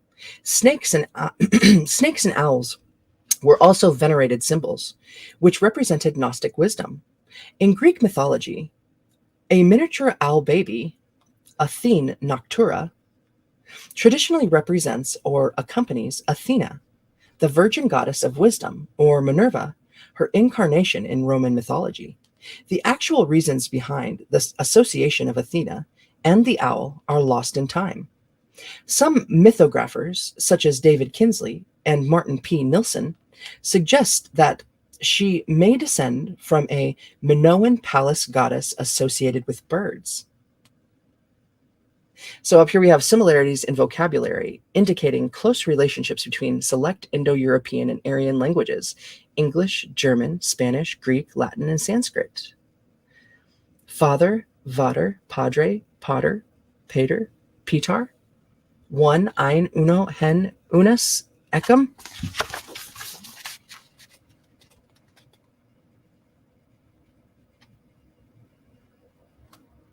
Juicy.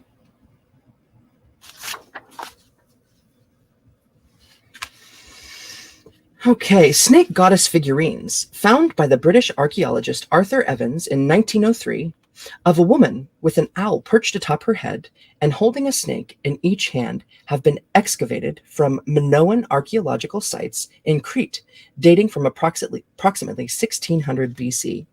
Some scholars, oh wait, here it is, the Minoan snake goddess of Crete, 1600 BC.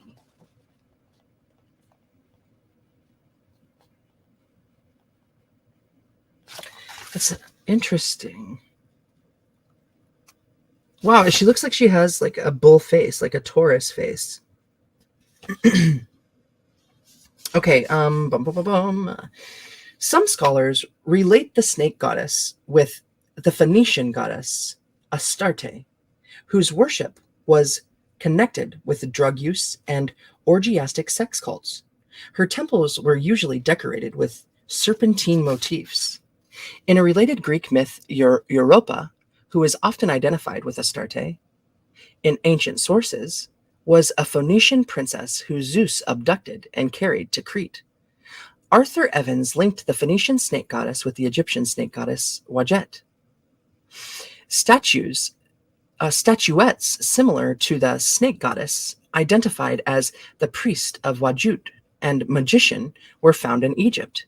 The Knights Templars also came to venerate the Black Madonna, which to them represented both the attractive power of Venus as well as the hidden secret wisdom of Sophia.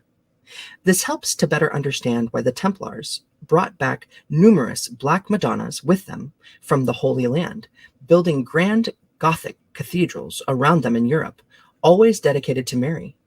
The Black Madonnas were set on the main altars of these cathedrals and enhanced the purpose of these great buildings, which was to generate the Holy Spirit power of the goddess. The Templars infused sacred geometrical principles to design buildings that were conducive to spiritual energy. Such buildings are essentially designed as alchemical crucibles, places where alchemy is said to constantly occur and amplify within those who observe prayer and participate in other types of spiritual work. If you visit a Gnostic cathedral today, there's a good chance you'll see stained glass windows decorated with motifs centered around the goddess symbol of the rose, or the actual Black Madonna relic. The Templars supposedly discovered how to access their innate intuitive wisdom, or Sophia, or gnosis, through the diligent practice of tantric yoga and deep trance meditation, as well as other traditional alchemical techniques, part of the goddess' spiritual traditions that encourages its followers to find their answers through direct experience with the divinity inside themselves. Here's a picture of more of the goddess.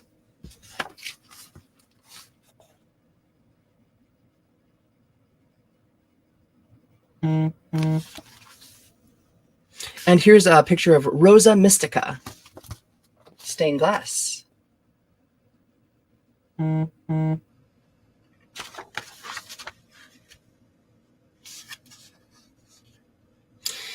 So, inside themselves, the goddess path to enlightenment is still strong throughout the world.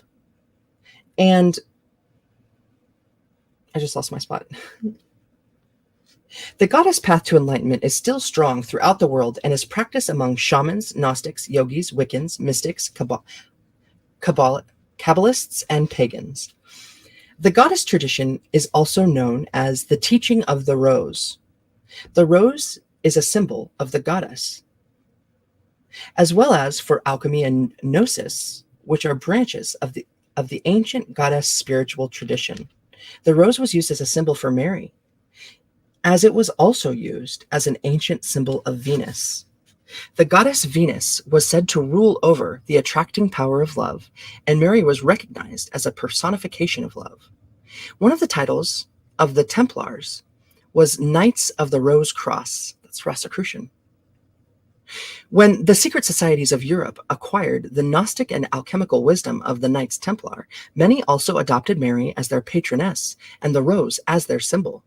An example of another popular alchemical sect that shares the symbol of the rose are the Rosicrucians, meaning those of the Rose Cross. These various hidden societies became collectively known as Sub Rosa. That is to say, they existed under the symbol of the rose. Although it is a widely held belief that these secretive groups were exclusively created to protect Mary's sacred bloodline, which may also be true, it was the secret alchemical tradition that she was a patroness of which was actually being so closely guarded for so many centuries. That is not to say there is no such bloodline in evidence or in existence, but merely that this was not the singular or primary concern, in this author's humble opinion, of the Templars' effort. In the Holy Land, the Templars learned many of the mysteries from the Sufis, who in turn learned from either goddess cults of the Babylonian Ishtar and still earlier Sumerian Inanna. In pre-Islamic times, Mecca was founded to be a shrine of the goddess.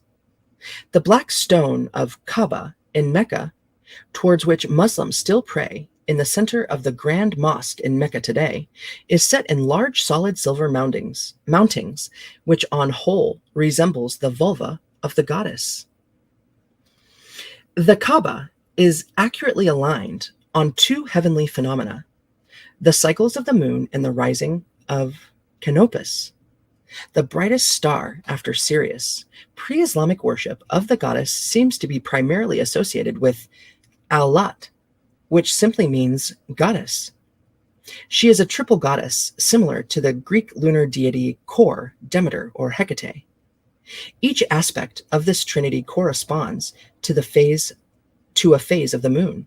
Islamic traditions continue to recognize these three, but labels them as daughters of Allah. In pre-Muslim times, the goddess's temple at Mecca was preeminent. Whether to celebrate life, ask protection, or pray for offspring, legend tells how Abraham, unable to produce children with his wife Sarah, came here to make love to his slave Hagar.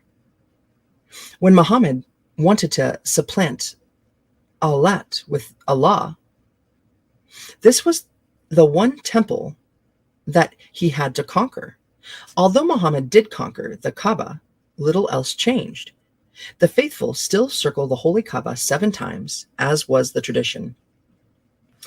Deities of other cultures known to have been associated with black stones include Aphrodite and Paphos, Cybele and Pessinus, and later Rome, Astarte at Byblos, and the famous Artemis, Diana of Ephesus.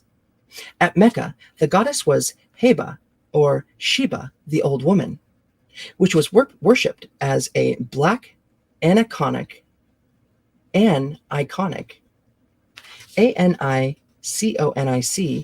a black aniconic stone like the goddess of the Scythian Amazons. Aniconic? Let's look it up.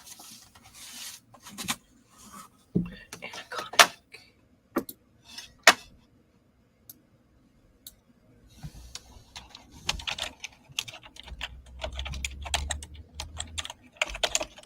Aniconic. How you say? Dang. Aniconic means symbolic or suggestive rather than literally representational, or without idols or images. Interesting. Aniconism, the cultural absence of artistic representations or icons. Okay. Aniconicism. Okay, very cool. I need to sit. My throat's getting sore.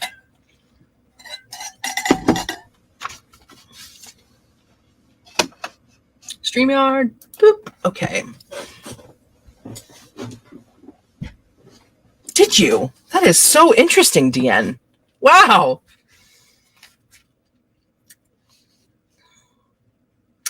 The sacred black stone that now enshrines in the Kaaba was her feminine symbol, marked by the sign of the yoni, or vagina, and covered, like the ancient mother, by a veil. The black stone rests in the harem, or sanctuary, cognate of harem, which used to mean a temple of women in Babylon, a shrine of the goddess Har, mother of harlots. Hereditary guardians of the harem were the Qurayshites, children of Kor, Muhammad's own tribe. The holy office was originally held by women before it was taken over by male priests calling themselves Eni Shaban, sons of the old women. Various classical writers describe the sexual rituals which went on in the honor of the ancient goddess, which include the practice which is now known by the disdainful term of sacred prostitution. Knowledge of ancient rites, as well as the transmutation of sexual energy, was retained through the ages and not completely eradicated by the arrival of patriarchal religions. The Sufis taught the Knights Templars that the goal of internal alchemy was to awaken the divine power of the goddess within the human body. The transformative influence of this power leads to the activation of a person's latent centers of intuitive wisdom, or gnosis. They came to recognize this goddess power to be the alchemical fire that brought their experiments and rituals to completion. From the Sufis, excuse me, I got a cough.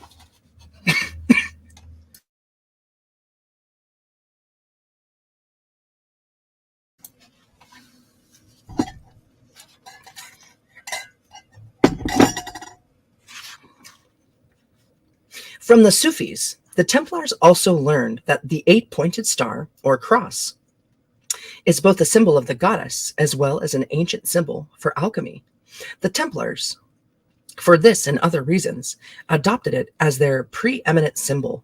The Templars also venerated many other symbols of the goddess, such as the doves, roses, and 5-pointed stars. In fact, the controversial horned goat of Mendes, a symbol which the Templars made androgynous and adopted, which they also referred to as Baphomet, is actually a translation of Sophia the goddess. From Johannites, which emerged out of the Gnostic set called the Essenes, the Templars were initiated into the goddess rites and teachings brought to the Middle East from the Far East. It is the same Essene sect that Jesus was said to have been born into. Because of the influence of the Sufis, the Johannites, the Templars, came to know of the Holy Spirit as the power of the goddess. It was this goddess power that the Knights Templar attempted to transmit into their sacred ceremonies, and the same goddess power that they acknowledged to be the Holy Grail itself. This is a statue of pregnant Virgin Mary in Poland.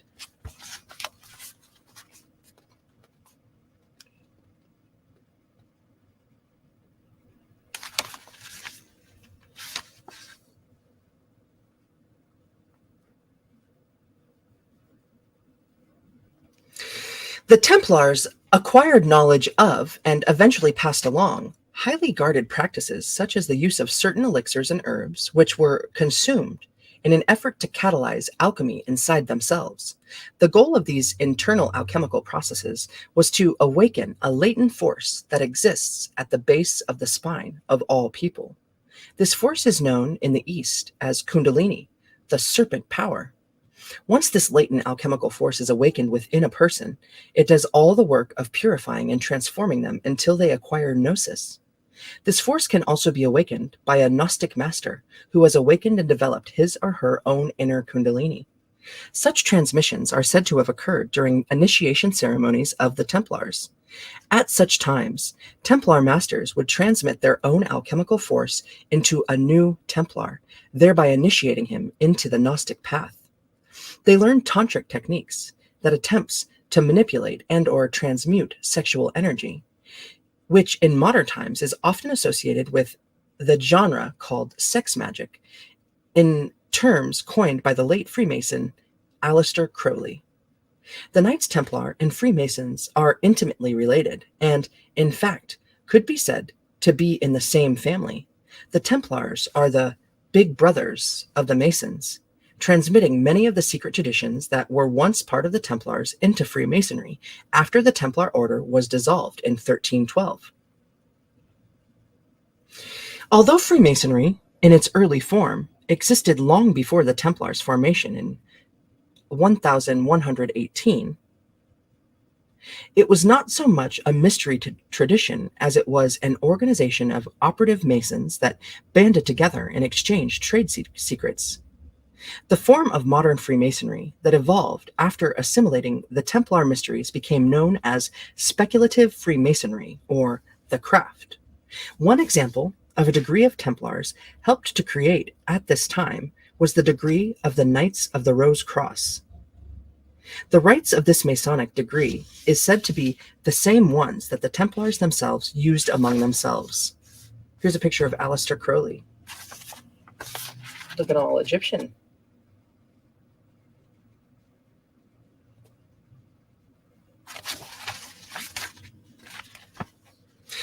Beginning in 1188, the Templars also brought into Europe wisdom gained from the Middle East. It is said that the 3 blue degrees come directly from the Sufi Albana. The Arabic word for mason is albana, builder. In 1307, after the Inquisition, Templars who had fled to Scotland from France assisted in the transmission of their rites and secrets into what would eventually become the Scottish Rite of Freemasonry. The union of Freemasonry and Templarism was immortalized in stone in 1448 at Rosslyn Chapel. The primary secrets that the Freemasons received were those related to alchemy, which is the process of transforming and evolving the human body. Through alchemy, a person is said to be able to tap into his or her innate store of Gnostic or intuitive wisdom, and even achieve spiritual salvation. Today, the alchemical influence of the Templars and Freemasonry can be found in the Masonic ideal of rebuilding Solomon's Temple. This is a metaphor for rebuilding the human body through the alchemical power of Kabbalah. The Kabbalistic significance of the 33 degrees of Masonry and other mystery schools is easy to understand.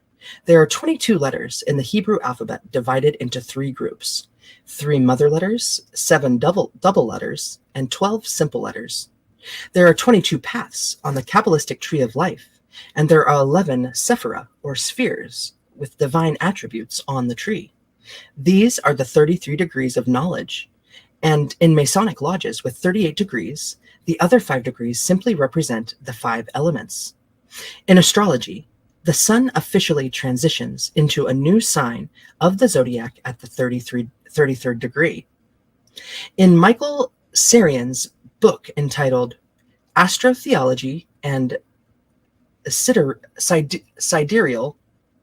mythology, he explains the occult association of 33 to the zodiac and the sun this way.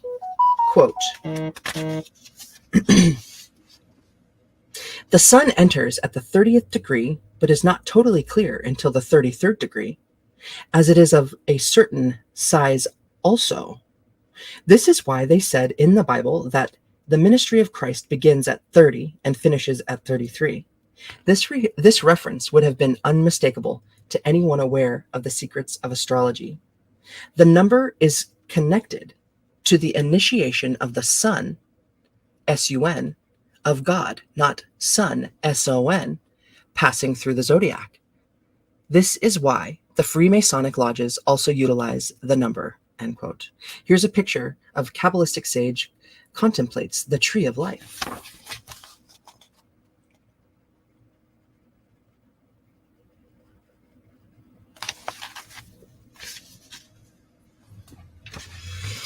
The secret societies of Europe include Freemasonry, the Rosicrucians, and the Illuminati, some of which have vowed to get vengeance for the Knights Templars who had been arrested and persecuted by the Inquisition and French monarchy. The leadership of the Illuminati vowed not only to bring down the world's monarchies and fundamentalist religions, but it also resolved to dissolve any institution that imposed restriction on a person's freedom. This secret sect was formed to both follow the teachings of the Templars, as well as to create a one-world spiritual tradition where Gnostic and alchemical rites could be universally shared and benefited from. Everybody knows the traditional story of the founding of America. Christopher Columbus was an explorer who set sail in 1492 to enrich the Spanish monarchs with gold and spices from the Orient. Not quite. During Columbus's lifetime, Jews became the target of persecution, culminating on March 31st, 1492, when King Ferdinand and Queen Isabella proclaimed that all Jews were to be expelled from Spain. The edict especially targeted the 800,000 Jews who had never converted and gave them just months to leave the territory. The Jews who were forced to renounce Judaism and embrace Catholicism were known as conversos, or religious converts. There were also those who faked their conversion, practicing Catholicism outwardly while covertly practicing Judaism, the so-called Marranos, which translates to pig or swine. Tens of thousands of Marranos were tortured by the Spanish Inquisition. They were pressured to offer names of friends and family members who were ultimately paraded in front of crowds, tied to stakes, and burned alive. Their land and personal possessions were then divvied up by the church and crown. So upsetting. Recently, a number of Spanish scholars have concluded that Columbus was a Marrano whose survival depended upon the suppression of all evidence of his Jewish background in face of the brutal, systemic, ethnic cleansing. Columbus's voyage was not, as is commonly believed, funded by the deep pockets of Queen Isabella, but rather by two Jewish conversos and another prominent Jew, Louis de Santagel, and Gabriel Sanchez, advanced an interest-free loan of 17,000 ducats from their own pockets to help pay for the voyage, as did Don Isaac Abrabanel, rabbi and Jewish statesman. The first two letters Columbus sent back from his journey were not to Ferdinand and Isabella, but to Santagel and Sanchez, thanking them for their support and telling him what he had found. Columbus used a triangular signature of dots and letters that resembled inscriptions found on gravestones of Jewish cemeteries in Spain. He ordered his heirs to use the signature in perpetuity. According to British historian Cecil Roth's The History of the Marranos, the anagram was a cryptic substitute for the Kaddish, Kaddish, a prayer recited in the synagogue by mourners after the death of a close relative. Thus, Columbus's subterfuge allowed his sons to stay Kaddish for their crypto-Jewish father when he died. In Simon Weissenthal's book, Sails of Hope, he argues that Columbus's voyage was motivated by a desire to find a safe haven for the Jews in light of their expulsion from Spain. Likewise, Carol Delaney, a cultural anthropologist at Stanford University, concludes that Columbus was a deeply religious man whose purpose was to sail to Asia to obtain gold in order to finance a crusade to take back Jerusalem and rebuild the Jews' holy temple. America, we were all taught in school, was named in honor of Amerigo Vespucci. It should be noted that his birth name was Alberigo Vespucci, and his name change occurred after he returned from the Americas. Author James Peirce, Pyrse, noticed that the chief god of the Mayan Indians in Central America was Quetzalcoatl. In Peru, this god was called Amaru, and the territory known as Amaracu. He writes that Amaracu is literally translated land of the plumed serpents. He then argues that the name of America was derived from Amaracu instead of after the explorer Amerigo Vespucci. According to Manly P. Hall in The Secret Teachings of All Ages, quote, "These children of the sun adore the plumed serpent, who is the messenger of the sun. He was the god Quetzalcoatl in Mexico, Guacamatz in Quiche, and in Peru, he was called Amaru. From the latter name comes our word America. Amaracu is literally translated land of the plumed serpent. The priests of this flying dragon, from their chief center of the Cordilleras, once ruled both Americas. All the red men who have remained true to the ancient religion are still under their sway. One of their strong centers was in Guatemala, and of their order was the author of the book called Popol Vuh. In the Quiche tongue, Gucamatz is the exact equivalent of Quetzalcoatl in the Nahuatl language. Quetzal, the bird of paradise, Coatl, serpent, the serpent veiled in plumes of the paradise bird, end quote.